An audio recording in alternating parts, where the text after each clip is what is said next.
और चलिए अब बात करेंगे दो टूक में। रामलला आने वाले हैं, तैयारियों की गूंज चारों ओर सुनाई दे रही है, लेकिन इस बीच सियासत का शोर भी तेज होने लगा।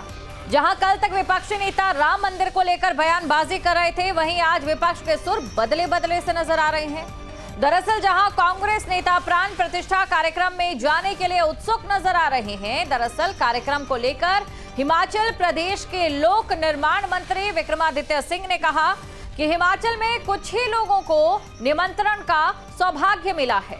उन्होंने निमंत्रण के लिए आरएसएस और साथ ही वीएचपी का आभार भी जताया। और इतना ही नहीं, मध्य प्रदेश के पूर्व सीएम और कांग्रेस नेता कमलनाथ ने भी बीजेपी पर निशाना साधते हुए कहा कि श्री राम तो सबके हैं, राम मंदिर पर सबका हक है। इस बीच समाजवादी पार्टी नेता शिवपाल यादव का भी बयान सामने आया है। हालांकि उन्होंने मंदिर में हो रहे खर्चे को फिजूल खर्ची बताया, लेकिन इस दौरान उन्होंने ये भी कहा कि श्री राम सिर्फ बीजेपी के नहीं बल्कि सभी के हैं और सब उनको मानते हैं। दो टूक में आगे बढ़ेंगे, लेकिन पहले बयान आपको सुनाते हैं। लगता है कि भगवान राम केवल भारतीय जनता पार्टी के लिए है। भगवान तो सबके हैं। अच्छा बताओ, यहाँ भगवान को तो सभी मानते हैं। वोट के लिए भारतीय जनता पार्टी सवेरे से शाम तक केवल प्रचार और सब खर्चा फिजूल में कर।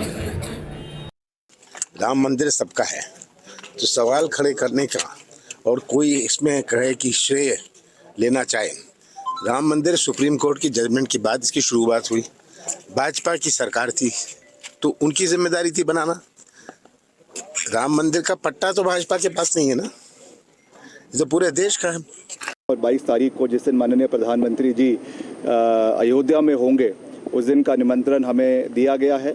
और उस दिन निश्चित तौर से, क्योंकि ये जीवन में एक ही बारी ऐसा मौका मिलता है कि इस इतिहास का हम गवाह बन सके, तो एक सनातनी होने के नाते, एक हिंदू होने के नाते और देव समाज में विश्वास रखने होने के नाते ये मेरा परम दायित्व है, मेरी जिम्मेवारी है कि मैं उस दिन वहाँ पर उपस्थित रहूँगा भी और इस इतिहास को बनते हुए जो है मैं इसका गवाह बनूंगा। समाजवादी पार्टी, आरजेडी और कांग्रेस के नेताओं के राम मंदिर को लेकर दिए गए विवादित बयानों के बाद से ही पूरा आईएनडीआईए गठबंधन इस समय बीजेपी के निशाने पर है। लेकिन अचानक ही राम मंदिर को लेकर विपक्ष के सुर बदल गए हैं, तो सवाल ये उठता है कि क्या विपक्ष भी राम के सहारे 24 की चुनावी वैतरणी को पार करने की तैयारी में है। दो टूक में इसी पर करेंगे चर्चा, लेकिन उससे पहले न्यूज स्टेट के ये बड़े सवाल। सियावर राम नारा, 24 में किसका सहारा? हिंदू मुसलमान बेकार, राम से ही बेड़ा पार। राम सेना मंदिर जाएगी, विरोधी सेना भड़काएगी। बदलती सियासत, अयोध्या देगा ताकत। विपक्ष के बदलते सुर, बदलेगा चुनावी डगर। तो ये तमाम न्यूज स्टेट के सवाल हैं और इसी के साथ इस चर्चा को आगे बढ़ाने के लिए जो गेस्ट इस समय हमारे साथ जुड़ चुके हैं उनका मैं स्वागत करती हूं। राघवेंद्र सिंह बीजेपी से हमारे साथ, दीपक रंजन प्रवक्ता है एसपी से हमारे साथ, अजय वर्मा नेता है कांग्रेस से हमारे साथ। सबसे पहले दीपक रंजन जी, मैं आपके पास आना चाहूंगी और आपसे ये समझना चाहूंगी कि अब जो बदली बदली बयानबाजी सुनाई दे रही है और जो बदली बदली एक राम नीति की नीयत दिखाई दे रही है, आरोप ये लगाए जा रहे हैं कि आप लोग भी आप 24 की वैतरणी पार करना चाह रहे हैं राम नाम के सहारे। देखिए दीपशिखा जी, धर्म जो है वो निभाने की चीज है, धर्म भुनाने की चीज नहीं है। और ये भारतीय जनता पार्टी के लोग, ये लोग एनडीए मोर्चा के लोग, ये लोग वो लोग हैं जो धर्म को हर प्लेटफॉर्म पे भुनाने का काम करते हैं। देखिए ऊपर वाला भी कर्म देखता है, धर्म बाद में आता है। अगर आपके कर्म अच्छे होंगे तो धर्म कहीं आड़े हाथ नहीं कि धर्म अपने आप पवित्र हो जाएगा। लेकिन भारतीय जनता पार्टी से आज जनता 10 साल के इनके काम का हिसाब पूछ रही है। उत्तर प्रदेश में इनकी 6.5 साल से इनकी सरकार है। निश्चित रूप से राम ने सबका बेड़ा पार किया है। अब की बार 2024 में प्रभु श्री राम हिंदुस्तान का बेड़ा पार करने जा रहे हैं। क्योंकि वो हिंदुस्तान वासियों के साथ है। पिछले 10 साल से भारतीय जनता पार्टी की सरकार ने दीपशिखा जी जिस तरीके से जनता को छलने और ठगने का झूठे वादे करने का काम किया है, तो इसलिए प्रभु श्री राम जो है अब की बार इनकी वैतरणी पार करने वाले नहीं है। अब की बार हिंदुस्तान की जनता जो है वो इनको जवाब देने जा रही है। अगर इन्होंने आज की तारीख में जनता, भाई मंदिर आप बनाइए, मैं माननीय सर्वोच्च न्यायालय का मैं आभार प्रकट करना चाहता हूं आपके सम्मानित चैनल के माध्यम से कि आज सर्वोच्च न्यायालय के फैसले के उस पे जजमेंट पे आज जो इतना वहां पे मंदिर बन करके तैयार होने जा रहा। मैं तो चाहता हूं और भव्य मंदिर बने, लेकिन साइमल्टेनियसली जो है स्वास्थ्य, शिक्षा, रोजगार, महंगाई की दिशा में कौन काम करेगा? अच्छा, राम मंदिर में जो फिजूल खर्ची है, इसकी बात का जो आशय है ये भी स्पष्ट कर दीजिए लगे हाथ जनता को। अरे दीपशिखा जी, आपने देखा होगा, आपकी तो रिपोर्टिंग है वहां पे, ग्राउंड लेवल रिपोर्ट आप लोग कर रही होंगी। वहां पे अयोध्या नगरी जो है प्रभु श्री राम की नगरी है, वो प्रभु श्री राम में हो, अयोध्या में समझता हूं, लेकिन किसी व्यक्ति विशेष में हो, ये कहां तक उचित है? ये मैं नहीं कह रहा हूं, ये चारों मठ के जो जगत गुरु शंकराचार्य लोग हैं वो क्यों उंगली उठा रहे हैं? भाई मुझसे आपसे ज्यादा बुद्धिमान तो है ये वो लोग। जो चारों मठ हैं, 4 कोने में, हिंदुस्तान के 4 कोने पे मठ है, और उनका काम है कि हिंदू धर्म को आपस में जोड़ना। वो खुद ही कर रहे हैं कि जो कार्यक्रम हो रहा है 22 जनवरी को, वो पूरी तरीके से राजनीति से प्रेरित है। अच्छा आप बताइए, किस हिंदू धर्म में, किस सनातन में लिखा है कि आधे अधूरे निर्माण का आप उसका प्राण प्रतिष्ठा करिए और उसका आप उद्घाटन करिए? अरे हम लोग तो आधे अधूरे मकान का गृह प्रवेश नहीं करते हैं। ऐसी कौन सी जल्दी मच गई थी? अरे ठीक है, काम चल रहा है मंदिर का, और भव्य काम हो, धीरे धीरे हो, क्योंकि आप टाइमिंग पे गौर करिए। ये उसका पूरी तरीके से पॉलिटिकल माइलेज लेना चाहते हैं, क्योंकि उसके 1-2 महीने बाद चुनाव है, ये उसको कैश कराना। चलिए जवाब ले लेते हैं इस समय राघवेंद्र सिंह जी से। राघवेंद्र सिंह जी, आपसे मैं जानना चाहूंगी, क्या हिंदू आस्था से बढ़कर, हिंदू भावनाओं से बढ़कर, जिस तरीके से यहाँ पर ये आरोप भी लगाए गए हैं, बीजेपी पूरे राम मंदिर की प्राण प्रतिष्ठा या पूरे राम मंदिर के मुद्दे में अपना राजनीतिक लाभ खोज रही है? अब ये बेचारे इससे ज्यादा और क्या कह सकते हैं। इन लोगों ने सनातन धर्म का जितना अपमान किया है, हिंदू धर्म का जितना अपमान किया है, रामचरितमानस का जितना अपमान किया है, भगवान राम का जितना अपमान कर सकते थे उतना इन्होंने किया। इससे ज्यादा इनकी हैसियत नहीं थी। इन्होंने रामचरितमानस के बारे में क्या क्या कहा है पूरी दुनिया जानती है। भगवान राम को इन लोगों ने क्या क्या कहा है, काल्पनिक तक बताया है। अब ये राम मंदिर में ज्ञान देने का काम कर रहे हैं।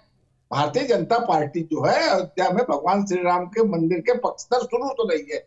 राजनीतिक रूप से भारतीय जनता पार्टी इसकी लड़ाई लड़ती रही है। मुलायम सिंह यादव जी ने गोली चलवाई थी, उसके बाद केंद्र में कांग्रेस की 5 सरकारें हमारी थी भारत में, 5 की 5 सरकारें बर्खास्त कर दी गई थी।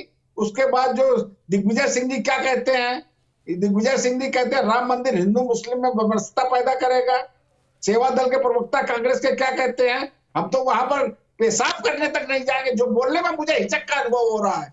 भरत सिंह सोलंकी कांग्रेस के नेता है, वो क्या कह रहे हैं, वो कहते हैं राम जी जहां पूजा हो रही है वहां पर कुत्ते पेशाब किया करते थे। इस प्रकार की तमाम बातें हैं। मणिशंकर ये क्या करते थे, मणिशंकर ये क्या करते थे, वहां पर रामचंद्र जी के भवन में 10,000 कमरे थे। कौन से भवन में कमरे में भगवान राम पैदा हुए थे, कौन प्रमाण पत्र देगा? अब ये भगवान राम के प्रमाण पत्र की आवश्यकता थी किस समय? अब उन्हें लग रहा है देश की। चलिए अजय वर्मा जी से इसका जवाब ले लेते हैं। अजय वर्मा जी, तमाम नेताओं और उनके दिए गए बयानों को अभी जिस तरीके से राघवेंद्र सिंह जी ने बताया, इसको लेकर मैं आपसे जानना चाहती हूं कि हमेशा इस तरीके की जो बयानबाजी होती है वो कांग्रेस की कौन सी विचारधारा दिखाती है? दूसरी बात ये कि जब भी आपके जो घटक दल हैं उनकी ओर से इस तरह की बयानबाजी दी जाती है तब कोई आपत्ति क्यों नहीं दर्ज कराई जाती है, जबकि कांग्रेस तो इस बात में सबसे आगे रहती है। जब भी उन्हें कोई आपत्ति दर्ज करानी होती है, हमने देखा है कितनी यात्राएं होती है, हमने देखा है कि संसद में किस तरीके से बहिष्कार भी किया जाता है, कितनी चीजें हैं ऐसी। फिर यहां पर इस तरीके का कोई भी कदम क्यों कांग्रेस की ओर से नहीं उठाया जाता है? कांग्रेस जनता को क्या दिखा रही है?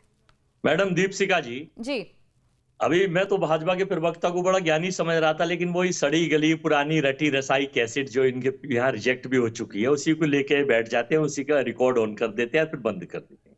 देखिए, भगवान श्री राम मेरे सपने में आए कल और मुझसे कहने लगे, सुनो भक्त, मैंने नरेंद्र को जिम्मेदारी दी थी कि अरे नरेंद्र देश चलाना है तुमने, लेकिन नरेंद्र ने वो काम पूरा नहीं करा।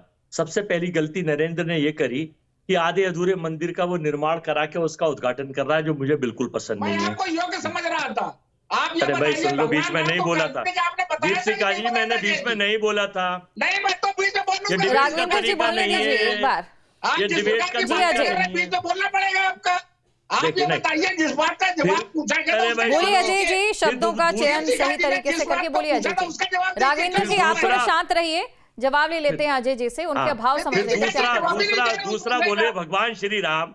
अब ये सोच रहे हैं कि भगवान का पट्टा ले लिया इन्होंने, दूसरे बोले भगवान श्री राम। भगवान का पट्टा ऐसे शब्द इस्तेमाल मत कीजिए। कभी नहीं कहती है महाराज। अरे सुनो भैया, अरे भाई ऐसे तो डिबेट दीपिका जी चलेगी नहीं। मैं ऐसी बदतमीजी की डिबेट में नहीं बैठता। अगर ये इस तरह से बीच में बोलेंगे तो मैं इन्हें शांत रहिए। देखिए दिया कि नहीं दिया राघवेंद्र जी, थोड़ा सा शांत रहिए। देखिए दूसरी कहने लगे, अरे भाई सुन लो भाई, अरे प्रोपोगंडिस्ट सुन लो, अरे भाई गॉडसे के समर्थक सुन लो। अजय जी जवाब दीजिए ना। अरे मैं आप मेरी बात सुनो यार, आप एंकर नहीं हो भाई। मैं दीपशिखा जी से अनुरोध कर रहा हूँ, मेरी बात सुनने दीजिए। अरे कोई बात नहीं है, नहीं बोल दीपशिखा जी। दूसरे कहने लगे भाई नरेंद्र सुनो, तुमने एक गलती ये कर दी कि तुमने मुझे इतना छोटा कर दिया कि मुझे पकड़ के तुम मंदिर ले जा रहे हो। मैं संसार की नैया पार करता हूं, तुम मेरी नैया पार करोगे। तीसरी गलती ये कर दी कि मेरे अधिष्ठान है भगवान। चलिए अजय जी, तमाम ये जो गलती है, जो आपका सपना आया, ये सब चीजें मैं सुन लूंगी, मान लूंगी, बस मुझे इस बात का जवाब दे दीजिए। 30 सेकंड का टाइम दीजिए। तीसरी गलती ये कर दी कि मेरे अधिष्ठान है भगवान शंकर, मेरे अधिष्ठान है भगवान शंकर, और काशी में भाजपा आईटी सेल के वो आपके फोटो सहयोगी, फोटो शूट के लौंडे लड़के जो आईटी सेल के पदाधिकारी है, वो बलात्कार कर रहे हैं एक बेटी से, एक नाबालिग से बलात्कार कर रहे हैं। तो बोले अब तुम्हें माफ नहीं करा जाएगा। 2024 में ये 140 करोड़ लोग, जैसे कर्नाटक में बजरंगबली ने गदा मारा था। 2024 के जो चुनावी नतीजे बता देंगे आपका सपना कितना सच है, ये कितना झूठ है। लेकिन इस बात का जवाब दे दीजिए कि जब राम विरोधी बयान आते हैं तो राम मंदिर विरोधी बयानों में कांग्रेस की ओर से क्यों नहीं कोई बयान दिया जाता है? कड़ी आलोचना क्यों नहीं की जाती है? को तीर मारेंगे और इनको इनकी हैसियत बता देंगे कि ये सनातन विरोधी लोग, ये जगत गुरु शंकराचार्य इनका विरोध कर रहे हैं, ये सनातन विरोधी लोग। अजय जी, जो मेरा सवाल है आप उसका जवाब दीजिए। राम मंदिर के विरोध में जब बयान आते हैं तो कड़ी आलोचना कांग्रेस की ओर से क्यों नहीं की जाती है?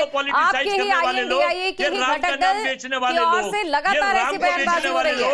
ये नकली सनातनी हिंदू सारे जगत गुरु शंकराचार्य इनके खिलाफ है, सारे जगत गुरु शंकराचार्य इनके खिलाफ है।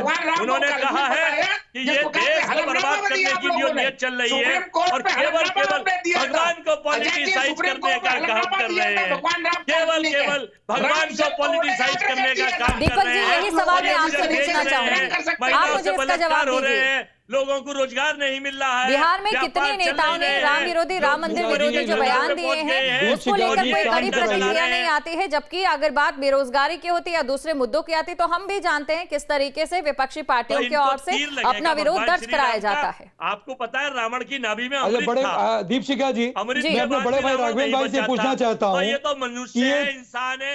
जगत गुरु शंकराचार्य को मानते हैं या नहीं मानते? इनको अपने आप चारों मठ के जगत गुरु शंकराचार्य को मानते हैं नहीं मानते हैं? मैं अपने बड़े भाई राघवेंद्र भाई से पूछना चाहता हूं कि जगत गुरु शंकराचार्य को पूछ लिया जाएगा, बस आप मेरी इस बात का जवाब दे दीजिए कि कड़ा विरोध जब भी राम मंदिर या राम से जुड़ा कोई खिलाफ बयान आता है तो क्यों नहीं विपक्षी पार्टी अपना ऐसा विरोध दर्ज करवाती है? जब बीजेपी के खिलाफ कोई अडानी का मुद्दा हो या बाकी मुद्दे, उसमें अपना कड़ा विरोध दर्ज कराया जाता है। आप ज्ञान देने का काम कर रहे हैं। पद्म विभूषण देने वालों, नेताजी को पद्म विभूषण देने वालों, नेताजी को पद्म विभूषण किसने दिया? नेताजी को पद्म विभूषण किसने दिया? भगवान राम को जितना मान किया है, राम के नाम पे चंदा है, भाजपा के नेता कहते हैं आपके सीएम सीता माता पर। पीसीआर से मैं अनुरोध करना चाहूंगी राघवेंद्र जी की और साथ ही अजय जी की जो आवाज है वो थोड़ी डाउन की जाए ताकि मैं अजय जी से अपना सवाल पूछ पाऊं। अजय सुनिए, दीपक जी मेरे सवाल का जवाब दीजिए। मैं तमाम सवाल जो आपने किए हैं वो जरूर पूछूंगी, बस एक सवाल का जवाब दीजिए। जब भी राम जी के खिलाफ, राम मंदिर के खिलाफ कोई बयान आता है, आप लोगों की ओर से कड़ा विरोध दर्ज क्यों नहीं कराया जाता है? जबकि हमने देखा है विपक्ष की ओर से किस तरीके की भूमिका है बेरोजगारी को लेकर, अदानी के मुद्दे को लेकर, राफेल डील के मुद्दे को लेकर हमने देखा है किस तरीके की भूमिका की अदायगी होती है, तो यहां पर क्यों नहीं होती है? जबकि राम से जुड़ा ही दिवाली का जो पर्व है पूरे हिंदुस्तान में सबसे बड़े पर्व के तौर पर जाना जाता है। देखिए शिखा जी, आप शायद भूल गए कि उत्तर प्रदेश के मुख्यमंत्री श्री योगी आदित्यनाथ जी ने जो हनुमान जी की जाति बताने का काम किया था या नहीं किया था? ये लोग भगवान की जात बताने का काम करते हैं। देश के प्रधानमंत्री जी ने भगवान गणेश जी की मूर्तियों को प्लास्टर ऑफ पेरिस कहने का काम कहा था या नहीं कहा था? आपने सवाल पूछा राघवेंद्र भाई से? आप मेरे सवाल का जवाब दीजिए, उनसे जरूर सवाल पूछा जाएगा। अनुरोध है जो मैंने पूछा है, कड़ा विरोध विपक्षी पार्टियों की ओर से दर्ज क्यों नहीं होता है जब ऐसे खिलाफत वाले बयान सामने आते हैं? दीपशिखा जी, मैं समाजवादी पार्टी का प्रवक्ता हूं, मैं किसी व्यक्ति का प्रवक्ता नहीं हूं, लेकिन आज उत्तर प्रदेश के सबसे बड़े आप तो कहते हैं राम सबके हैं, आदरणीय मुख्यमंत्री जी, आदरणीय समाजवादी पार्टी कहते हैं राम सबके हैं, सिर्फ बीजेपी के नहीं है। तो क्यों आपके नहीं है क्या राम? आप मुझे इसका जवाब दीजिए। नहीं, आपके राम है या नहीं है?